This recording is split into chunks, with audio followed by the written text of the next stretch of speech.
Assalamualaikum warahmatullahi wabarakatuh. Ketemu lagi dengan Padu Tatilai Channel, media informasi bantuan sosial dan pendidikan. Pertama-tama dan utama sekali, marilah kita selalu bersyukur kepada Allah Subhanahu wa taala dan kita berselawat kepada Nabi. Allahumma sholli ala Sayyidina Muhammad wa ala ali Sayyidina Muhammad.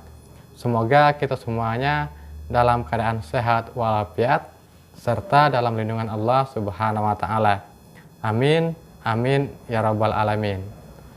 Teman-teman semuanya, pada kali ini kita akan membahas tentang bantuan dari pemerintah kepada ibu hamil dan balita sebesar 3 juta rupiah per tahunnya.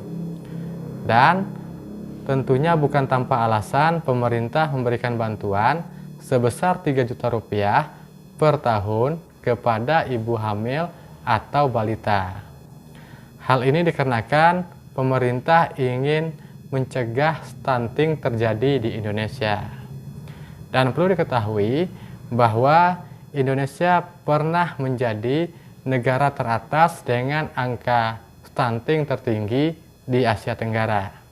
Dan tentunya baik pemerintah ataupun kita selaku masyarakat tidak menginginkan hal ini terjadi, dan kita semua berkomitmen dan juga harus bersama-sama untuk mendukung program dari pemerintah untuk mencegah stunting di Indonesia.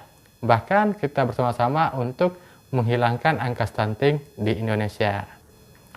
Nah, teman-teman semuanya, sebelum kita lanjut untuk membahas apa itu stunting dan juga bagaimana mekanisme ataupun skema penyaluran bantuan kepada ibu hamil dan juga balita sebesar 3 juta rupiah per tahunnya, silakan simak selengkapnya pada video ini dan jangan di skip agar mendapatkan informasi yang lengkap, utuh, serta untuk menghindari gagal paham terhadap informasi yang akan disampaikan. Dan teman-teman semuanya, jangan lupa dukung channel ini dengan cara like, subscribe, dan nyalakan icon notifikasi lonceng untuk mendapatkan informasi terbaru lainnya tentang bantuan sosial dan pendidikan. Nah, teman-teman semuanya, stunting merupakan kondisi gagal tumbuh pada anak, baik itu secara perkembangan fisik ataupun secara perkembangan otaknya.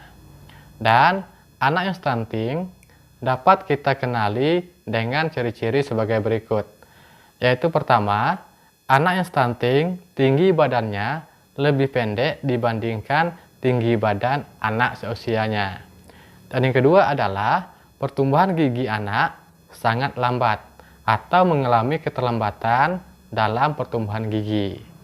Dan yang ketiga adalah anak yang stunting daya tahan tubuhnya atau imunitas tubuhnya sangat lemah sehingga mudah mengalami berbagai penyakit atau mudah terserang berbagai penyakit. Dan yang keempat adalah anak yang stunting sulit untuk berkonsentrasi atau sulit untuk memahami sesuatu. Nah, teman-teman semuanya, dikarenakan stunting ini sangat berbahaya dan juga bisa berakibat pada kematian, pemerintah memberikan bantuan kepada ibu hamil dan balita sebesar 3 juta rupiah per tahun untuk mencegah stunting terjadi. Dan bantuan ini disalurkan atau diberikan melalui program Keluarga Harapan atau yang lebih kita kenal dengan PKH. Kenapa demikian? Dikarenakan salah satu penyebab stunting adalah kondisi ekonomi atau status ekonomi keluarga yang tidak baik atau kurang baik, sehingga keluarga tersebut sulit untuk memenuhi gizi seimbang pada ibu hamil dan juga balita. Dan teman-teman semuanya perlu diketahui bahwa penerima PKH adalah masyarakat yang rentan, miskin, ataupun tidak mampu.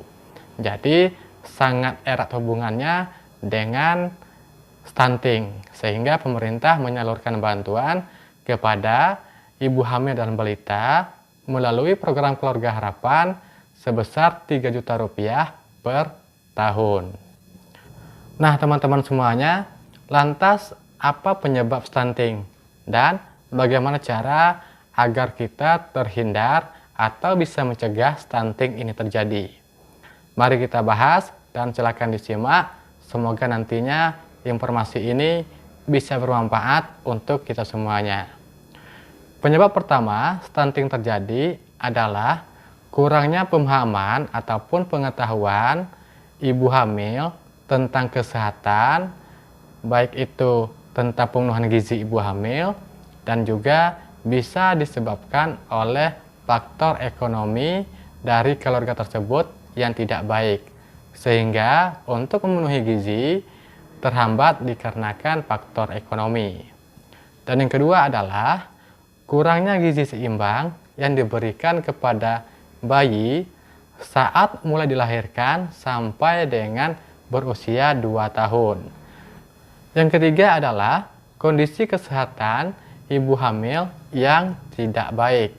Hal ini juga bisa mengakibatkan stunting terjadi. Misalnya, pada saat kehamilan, ibu sering mengalami stres yang berlebihan dan juga sering mengalami atau sering terserang berbagai penyakit, sehingga mengakibatkan stunting ini terjadi. Dan yang keempat adalah kondisi lingkungan yang tidak baik atau kotor, dan juga kurangnya akses air bersih di keluarga tersebut.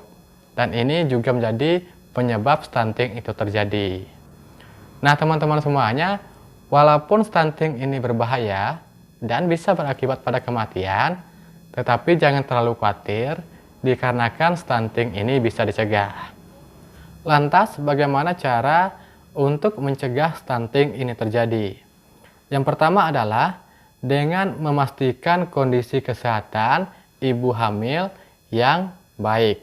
Jadi kita pastikan bahwa kondisi kesehatan ibu hamil benar-benar baik dan dalam keadaan sehat.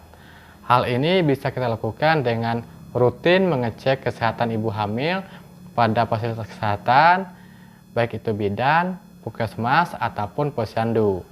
Dan juga dengan memberikan gizi seimbang kepada ibu hamil. Dan perlu diketahui bahwa tidak hanya memberikan bantuan sebesar 3 juta rupiah per tahunnya dalam rangka mencegah stunting kepada keluarga yang tidak mampu atau keluarga penerima bantuan PKH. Tetapi pemerintah juga memberikan bantuan setiap bulannya berupa sembako yang memenuhi gizi seimbang. Ada proteinnya, ada vitamin, ada karbohidrat, dan juga ada mineralnya.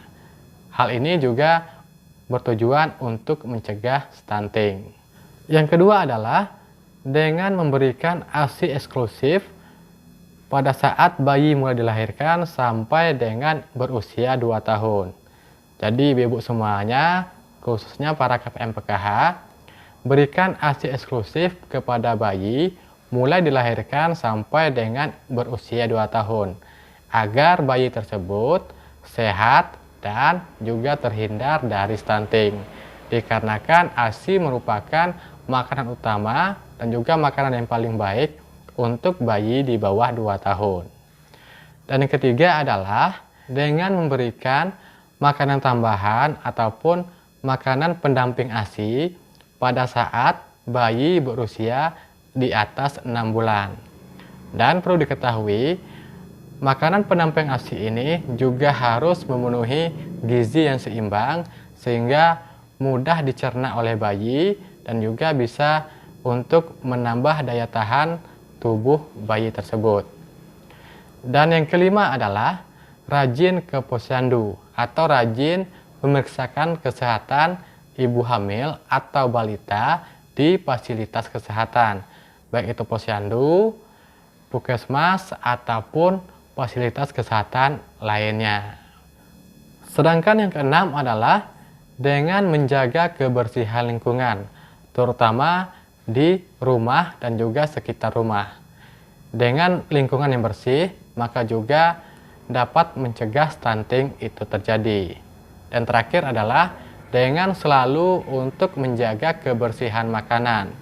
Jadi kita pastikan makanan yang kita konsumsi dalam keadaan bersih dan juga dalam keadaan layak dimakan, serta tidak mengandung bahan-bahan yang dapat membahayakan kesehatan. Nah, teman-teman semuanya, itulah informasi tentang bantuan dari pemerintah sebesar 3 juta rupiah kepada ibu hamil atau balita per tahunnya dalam rangka mencegah stunting. Dan kita juga telah membahas sama-sama tentang apa itu stunting, apa penyebab stunting, dan juga cara untuk mencegah stunting terjadi. Dan teman-teman semuanya, semoga informasi ini bermanfaat dan bisa menjadi ladang amal untuk kita semuanya, serta bisa terhindar dari stunting. Khususnya kita selaku orang tua, agar bisa memastikan ibu hamil dan juga balita kita dalam keadaan sehat dan terhindar dari stunting. Sehingga kita bisa sama-sama dalam mewujudkan program pemerintah mencegah stunting di Indonesia. Nah, teman-teman semuanya, terima kasih kepada teman semuanya yang telah menonton video ini. Dan bagi teman-teman yang baru bergabung, jangan lupa untuk dukung channel ini dengan cara like, subscribe, dan nyalakan icon notifikasi lonceng agar mendapatkan informasi terbaru lainnya tentang bantuan sosial dan pendidikan. Dan silakan dibagikan atau di-share kepada teman-teman yang lainnya. Terima kasih teman-teman semuanya. Assalamualaikum warahmatullahi wabarakatuh.